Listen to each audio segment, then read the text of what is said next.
Entrepreneur Mark Cuban never calls time out. I always look at business as a sport. In football, you play 60 minutes. Basketball, you play 48 minutes. In business, it's 24 by 7 by 365, and the whole world's trying to kick your ass. I will never forget talking to Mark about, where are you going with this broadcast thing? And he goes, I'm going to the BBC, Billionaire Boys Club. Mark Cuban parlayed his passion for Indiana basketball into a company worth $5.7 billion.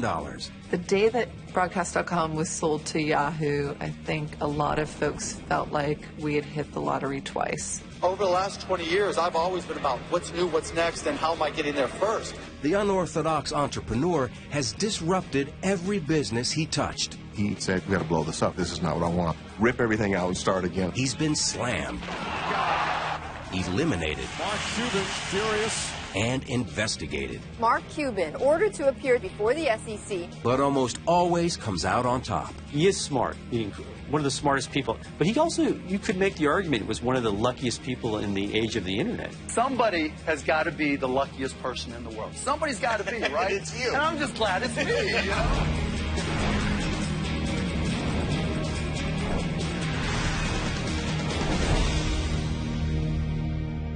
It appears that they are for sale on a game-by-game basis, but I can't figure out how to buy them.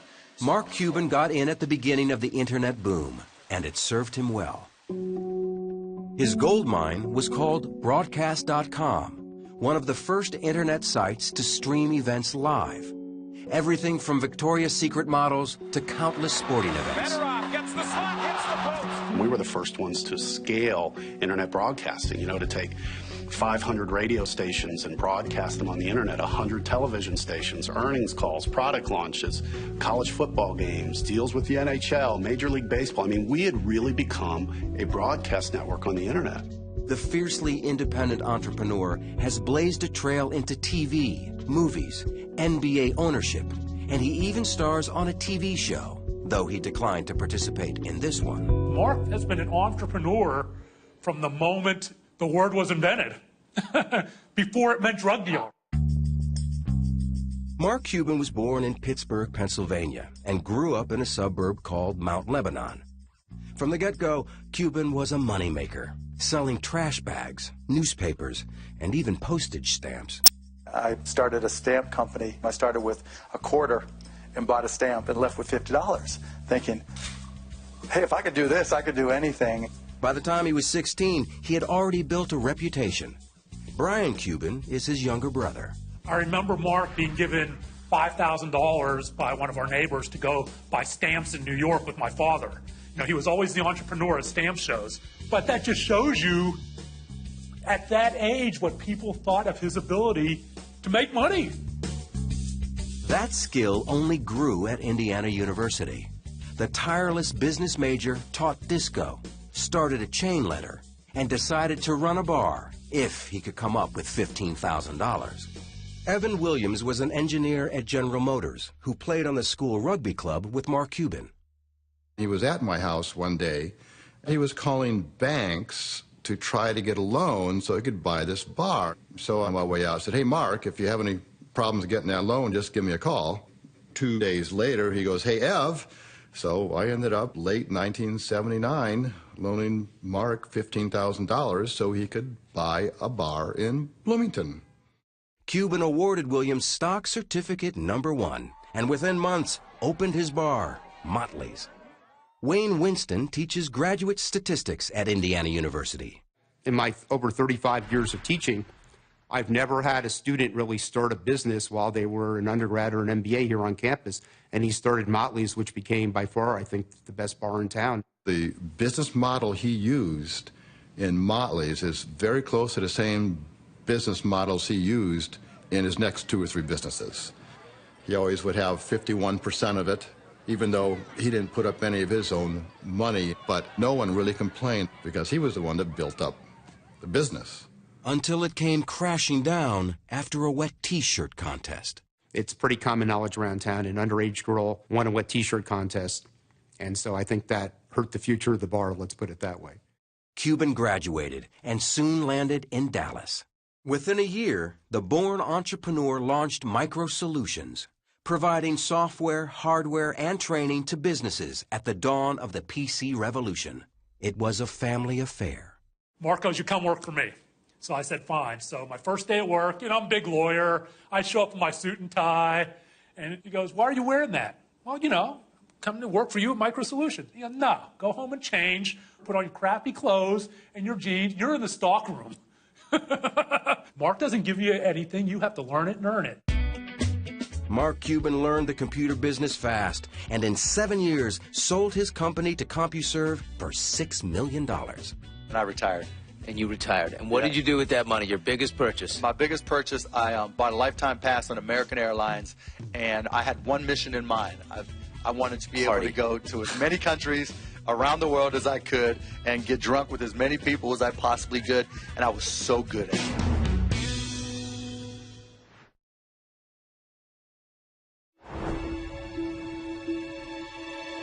In 1995, Mark Cuban came out of early retirement to reinvent radio. According to Cuban, college friend Todd Wagner brought him the concept. It's a story the Hoosiers basketball fan has told often, as in this interview on 60 Minutes. He sat me down, he said, look, I've got this idea where I think we can listen to Indiana basketball, sporting events, anywhere in the world by using the internet. So Mark and I just basically said, let's find out if this is a business or not. So we set up shop in his upstairs bedroom of his house and, got us a computer, got the software, and started playing with it. And that is the birth of AudioNet, what eventually became Broadcast.com. But another young entrepreneur tells a different story. Chris Jabe says he was also a founder of the company. When I was pretty young, I was a Minnesota Twins fan. I moved to Texas. So as a displaced fan, I was always trying to figure out how to get access to those games that I couldn't see on regular TV. When the internet came along, it's like it was a slam dunk, because now it was just a matter of acquiring broadcast rights. He took his plan to investors. One of them was Cuban. I'd probably had this pitch that I'd given to maybe 150 people over the previous year and a half to 2 years. And so I'm getting into my pitch. It's usually about a 20-minute pitch, and within 3 minutes he goes, I'm in. I'll do it. Jabe asked for $1 million and said that Cuban wrote a check for $10,000, and months later tried to cut him out completely. Mark said, Chris, I really don't need you. You really don't have that much to add. I can pretty much do or get people to do what you're doing. So I was a little bummed, to say the least. And I really give Todd a lot of credit. When he came to me and said, we can work a deal with, for $2,500 a month and 10% of the company, in the way he described it and the way he showed me the paperwork, I knew it was real. And it really made me feel really good, actually, even though it was hard to take 10% of a company that I'd developed 100% from scratch. Cuban became the driving force of AudioNet. Mark overall really wanted to see it as his company. He had made it, gone from really an idea to reality. He never really wanted to acknowledge me as a founder. But co-founder Todd Wagner does acknowledge Jabe's participation. He was there for a very brief period of time, and then he went on to the next thing. He owned a slug of equity and did just fine. AudioNet did better than just fine. Never before in the history of the world can you come in and listen to almost any team from anywhere in the world. A little PC and a connection to the net, and you might as well be sitting in Bloomington, Indiana. You go back in there, and all they did was have all these servers with all these different sporting events going on and people trying to keep the servers up. You're like, what is going on in here? They're planning a nuclear strike. And, but it was controlled chaos in there, keeping all those servers up and all the game streaming. It was pretty cool. Cuban and Wagner changed the name from AudioNet to Broadcast.com in 1998 and positioned the company to go public. The internet boom was in full swing, and on July 17th, the stock hit the market, priced at $18 a share. The first trade pops up, and it was, $63 or whatever it was. I mean, it was just through the roof. Nada Usina led the sports properties and marketing departments at the company. I recall our head of HR popping her head out of a cube like a game of whack-a-mole and saying, we opened at whatever the number was. And everyone looked up and we thought, she missed by a decimal. She must be wrong. And we all started to look, and you could just see heads popping out. And the excitement in the room, it was literally like a parade went off. The stock closed at $62.75. At the time, it set a record for the highest percentage increase on an opening day. I'm the first to realize that luck plays a huge part in it. I happen to have a company, broadcast.com, that went public at the right time when the internet stock market was going nuts. Cuban wanted to expand their content and was looking for a breakout event. He found it in lingerie. There were a lot of pinnacle events for broadcast.com, and one of those was certainly the Victoria's Secret webcast. Wrapping high tech with high fashion, the webcast was a phenomenon. Millions of people tuned in, and it became the largest viewed event ever on the web. We like to position it as the first sold-out event on the internet. It helped to cement us as the go-to place if you wanted to do something multimedia on the internet. Jeff Swaney is an entrepreneur and friend of Cuban's from Dallas. I will never forget talking to Mark about, where are you going with this broadcast thing? And he goes, I'm going to the BBC. Billionaire Boys Club. You're not going to make $1 billion on this thing. I mean, you're going to make $100 million. No, dude. No. BBC, dude. That's what I'm doing. In pursuit of that billion, Cuban and Wagner led the charge straight to the executive offices of Yahoo. I remember Mark and I going into the conference room and basically just saying, look, we're where you guys need to be. So you're either going to have to compete with us or you're going to have to buy us because we are big players in where we think the internet's going to go. Yahoo felt the breath of competition, according to Paul Sappho, a leading technology forecaster. It's a moment where there's a sense of the rise of the machines. Algorithms in the form of Google are really taking over the search space. And it's beginning to dawn on people that, in fact, there is a lot of volatility in customer loyalty around places you visit on the web. I can remember going to Yahoo, and you could just feel the anxiety at the company of how do we bulk up our technology side. Looking for an answer, in April 1999, Yahoo grabbed Broadcast.com for a staggering sum, $5.7 billion in stock. The deal secured Cuban's membership in that billionaires club. I think a lot of folks felt like we had hit the lottery twice. You had this tremendous IPO, and to top it off, one of the great companies in Silicon Valley, Yahoo, comes in and acquires this little old company that was set up in Deep Ellum, Dallas, Texas. It couldn't have been, frankly, scripted any better. But not scripted all that well for Yahoo. It is so easy to quarterback this thing, and as people say, it's one of the stupidest moves in the history of the internet. But there was so much stupidity in that period. It was like a single note in a vast symphony of stupidity. Yahoo struggled with their new acquisition. It's pretty simple to see what happened if you're on the inside.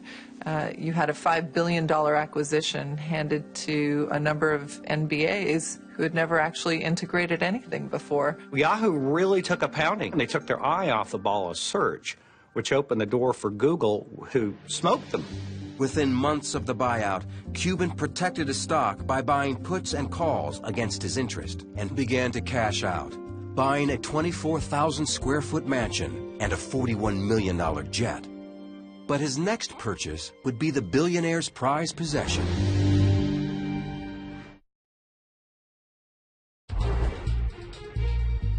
In January 2000, sports fanatic Mark Cuban bought majority ownership in the Dallas Mavericks from Ross Perot Jr. It was the crowning purchase for the billionaire with the insatiable desire to win, except that the franchise had one of the worst win-loss records of any team in the NBA. You've got to start giving these guys who have been in damaged programs, let's call them, the thought process that they can win, that they are expected to win. Cuban was going to change everything his way. Turdima Ussery, the buttoned-up CEO of the Dallas Mavericks, recalled his first meeting. I didn't eat the whole day because we're having dinner at his house that night, and I wanted to be a great guest. And I was in suit and tie and, trying to, my Sunday best, as my mom called it. He opened the door up in jeans and no shoes and T-shirt, and we sat on his floor and watched basketball for 4 or 5 hours and ate. I think it was Cocoa Puffs and Doritos is what we had in bottled water. So it was, again, it was just a new reality. That new reality took effect the moment Cuban saw the traditional wood-paneled locker room in the Mavericks' new arena. He said, you've got to blow this up. This is not what I want. I want a loft. I want open ceilings. I want the guys to feel like it's a clubhouse, a place they'd hang out in. We got to get a pool table in here, and we got to get the DVDs, rip everything out and start again in the clubhouse. The radical new owner booked first-class hotels for road games and would buy a team jet with legroom for 7-footers. All that stuff was new. None of that stuff had been done in the league before. Nor had an owner worn a Mavs Fan for Life t-shirt, or put his email address on the Jumbotron, or broken custom by ditching the skybox for courtside seats and yelling at the referees. No! NBA control at the timeout! NBA control at the timeout! Mark has had plenty that's gotten him in trouble. Scott Soshnick reports on sports business for Bloomberg News. My favorite one is when he said that a referee wasn't qualified to manage a Dairy Queen. But when he said that, Dairy Queen got upset.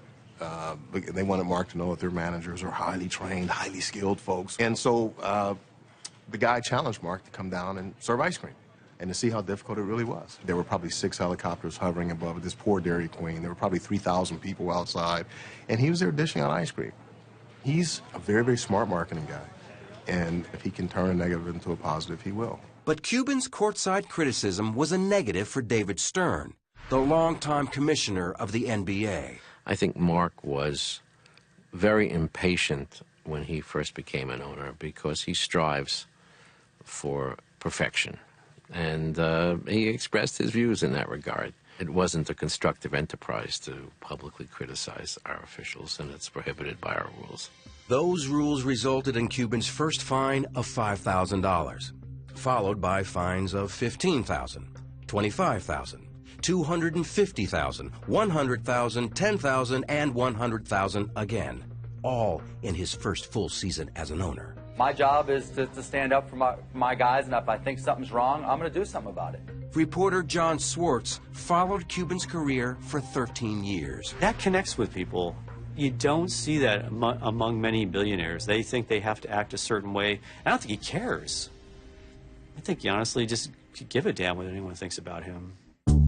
Cuban's hands-on involvement brought immediate success. Attendance shot up more than 35%. The estimated team value leapt $50 million.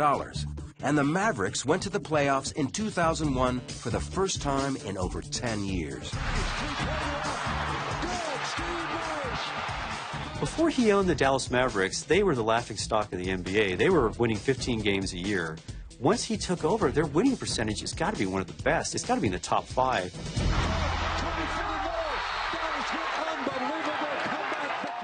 Despite their surging success, that year the Mavericks fell short of the championship.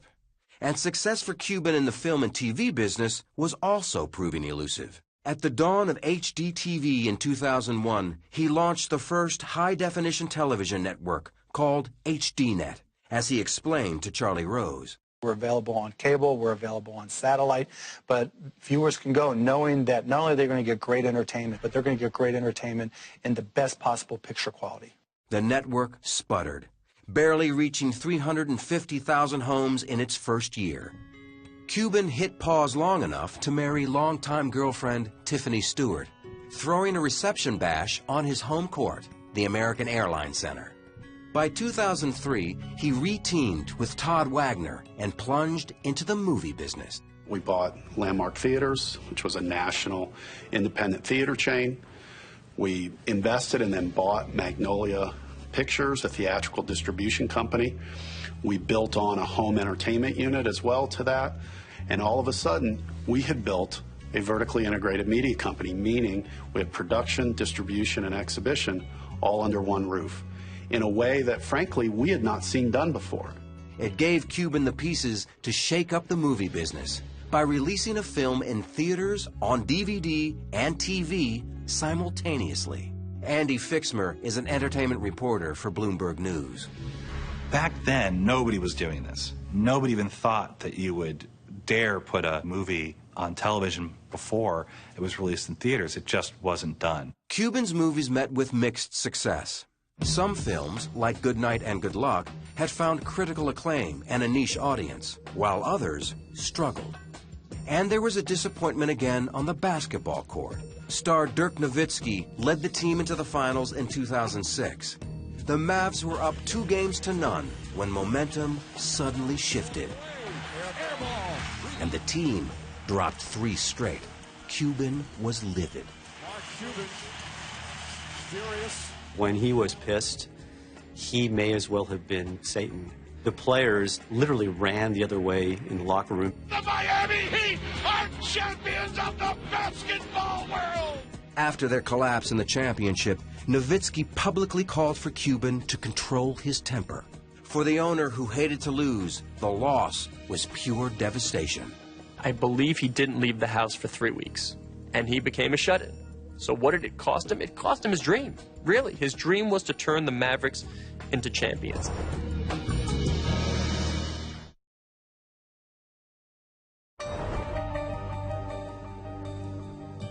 Mark Cuban, the former disco teacher, returned to dancing in 2007 in front of millions. Mark likes as much airtime as he can get.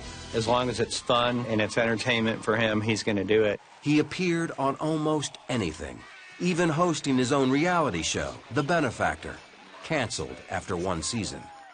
Viewers were also in short supply on his own network, with its strange blend of bikini-themed programming, mixed martial arts, and Dan Rather. Dan Rather and Dan Rather Reports on HDNet is kind of my own personal indulgence. You know, I'm a news junkie and always have been.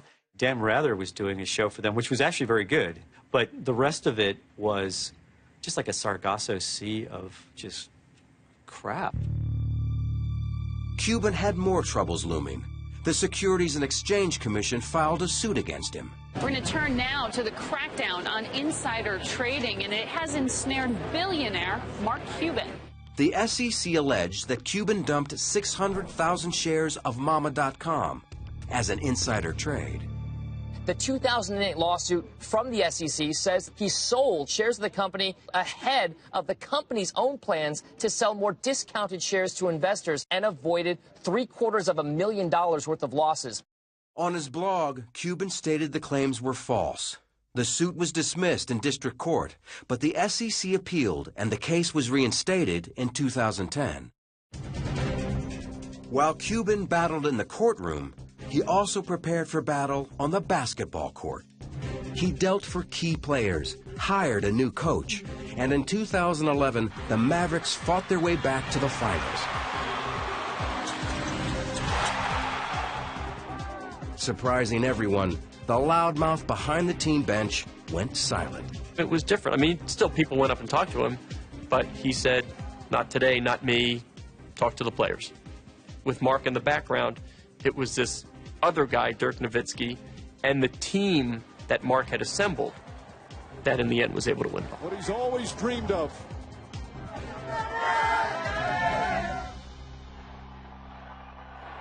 We had the ceremony inside the building, and all of a sudden this chant broke out, "Thank you, Mark. Thank you, Mark. Thank you, Mark." How many times have you heard of a building chanting, "Thank you" to the owner? That's pretty unique. With a championship banner finally in place, Cuban rebranded HDNet, calling it Access TV. In addition to Ryan Seacrest, Cuban partnered with 2 of the most powerful names in music and entertainment. He lives in Dallas with his wife and 3 children. On his personal blog, he sounds off on everything from executive compensation to personal health. Whether brilliant or just plain lucky, Mark Cuban will always be looking for his next big move. He's going to challenge conventions. He's going to change how people think. He's definitely a guy to always keep your eye on. He's brash. He's not afraid of controversy. But he's also one of the most brilliant strategic thinkers I've ever met. Is the glass of water half full or half empty? Mark's going to be the guy asking who's pouring it. You can look at things and say, this is the way they've always been done. I like to look at it and say, well, if everybody's doing this way, that's not where the future is. You have to look somewhere else. And, you know, if that pisses people off, that's their problem.